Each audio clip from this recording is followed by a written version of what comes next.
It's lovely grounds.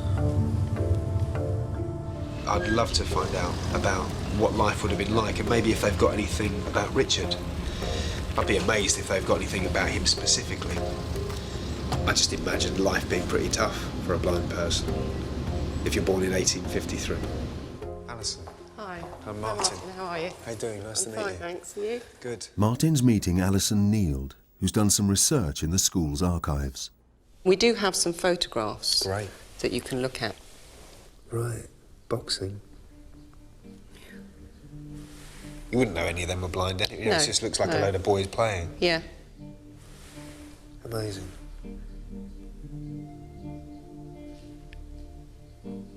Looks like a beautiful place.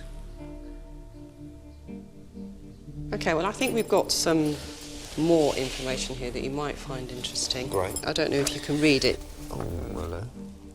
So from there... Application was made by Mrs. Freeman of 37 Albert Street, Bermondsey, right, yeah. for the admission of a little boy, 8 years old, to the institution. He's been... Oh, man.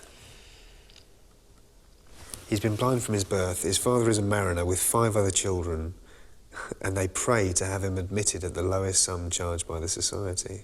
How fascinating. His parents, obviously, were forward-thinking people. Yeah. And they had, by the look of it, 5 other children. God. So they would have had their work cut out to look after them and to make sure that Richard was on the right track, given his disability. So. Yeah. Richard Freeman's parents took advantage of progressive developments in blind education in Victorian Britain. Before, education for the blind had been sparse.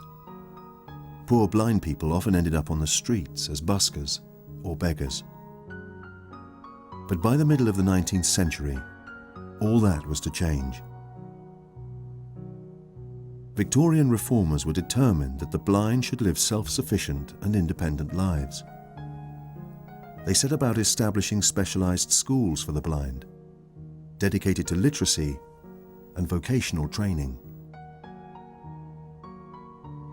By 1871, when Richard Freeman was 18 years old, there were over 50 schools for the blind in Britain.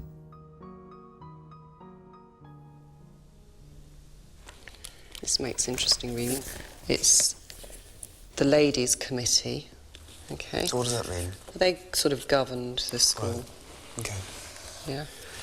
Richard William Freeman, having absented himself from the school Since the 1st of March, his parents informed us that he had falsely represented, first, that his holidays were for a whole week, and secondly, that he had returned at the end of them but was told to go home by matron for the purpose of undergoing an operation. He is to be sent to bed immediately after tea for 14 days, during which period he will also forfeit pudding for dinner. So he said to the school, I've got to go for a week, and he said to his mum, I've been sent for an operation. That's a mad lie, isn't it? It's a silly lie. So he's obviously a bit of a tinker. Yeah. I see, just up here as well, I see several of the pupils are qualified to undertake the situation of organist. Yeah. Was there a big musical input here? Yeah, he would have learnt to play the organ here. Right. In the 19th century, music was thought to be a suitable profession for the blind.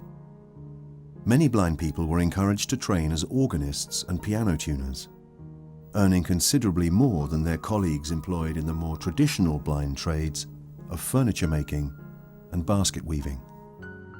Piano tuners also received instruction in manners and etiquette, giving them a coveted entry into middle-class society.